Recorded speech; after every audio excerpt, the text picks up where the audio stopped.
अथ पञ्चमः सर्गः। सन्दिश्य रामम् नृपतिश्वोभाविन्यभिषेचने पुरोहितम् समाहूय वसिष्ठमिदमब्रवीत्।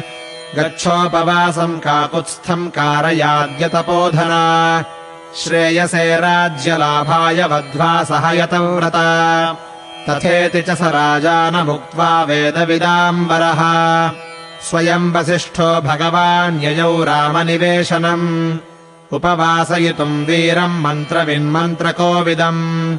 ब्राह्मम् रथवरम् युक्तमास्थाय सुधृतव्रतः स रामभवनम् प्राप्य पाण्डुराभ्रघनप्रभम्। तिस्रः कक्ष्यारथेनैव विवेशमुनिसत्तमः तमागतमृषिम् रामस्त्वरन्निवस सम्भ्रमम्। मानयिष्यन् समानार्हम् निश्चक्रामनिवेशनात् अभ्येत्यत्वरमाणोऽथ रथाभ्यासम् मनीषिणः। ततोऽवतारयामास परिगृह्य रथात् स्वयम्। स चैनम् प्रश्रितम् दृष्ट्वा सम्भाष्याभिप्रसाद्य च प्रियार्हम् हर्षयन् राममित्युवाच पुरोहितः। प्रसन्नस्ते पिता राम यत्त्वम् राज्यमवाप्स्यसि। उपवासम् भवानद्य करोतु सह सीतया। प्रातस्त्वामभिषेक्ता हि यौवराज्येन राधिपः। पिता दशरथः प्रीत्या ययातिम् नहुषो यथा। इत्युक्त्वा स तदा राममुपवासम् यतव्रतः। मन्त्रवत्कारयामास वैदेह्यासहितम् शुचिः। ततो यथावद्रामेण स राज्ञो गुरुरर्चितः। अभ्यनुज्ञाप्य काकुत्स्थम् ययौ रामनिवेशनात्। सुहृद्भ्यस्तत्र रामोऽपि सहासीनः प्रियम् वदैः। सभाजितो विवेशाथ ताननुज्ञाप्य सर्वशः। हृष्टनारीनरयुतम् रामवेश्म तदा बभौ। यथा मत्तद्विजगणम् प्रफुल्लनलिनम् सरः। स राजभवनप्रख्यात् तस्माद्रामनिवेशनात्। निर्गत्य ददृशे मार्गम् वसिष्ठो जनसंवृतम्। वृन्दवृन्दैरयोध्यायाम् राजमार्गाः समन्ततः। बभूवुरभिसम्बाधाः कुतूहलजनैर्वृताः।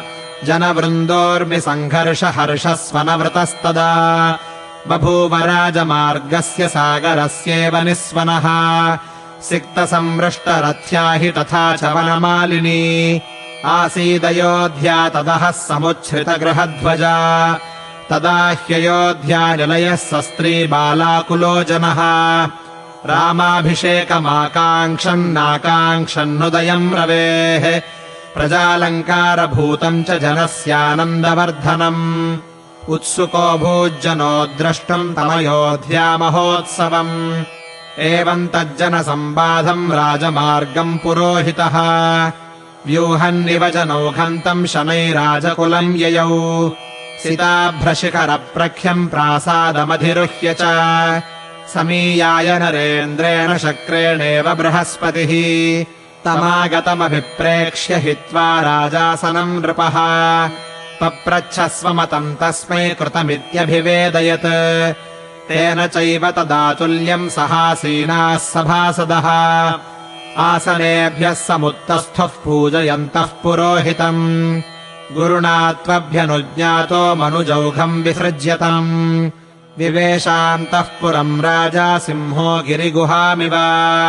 तदग्र्यवेशप्रमदा जनाकुलम् महेन्द्रवेश्म प्रतिमम् निवेशनम्। यदीपयंश्चारुविवेशपार्थिवः शशीवतारागणसङ्कुलम् नभः। इत्यार्षे श्रीमद् रामायणे वाल्मीकीये आदिकाव्ये अयोध्याकाण्डे पञ्चमः सर्गः।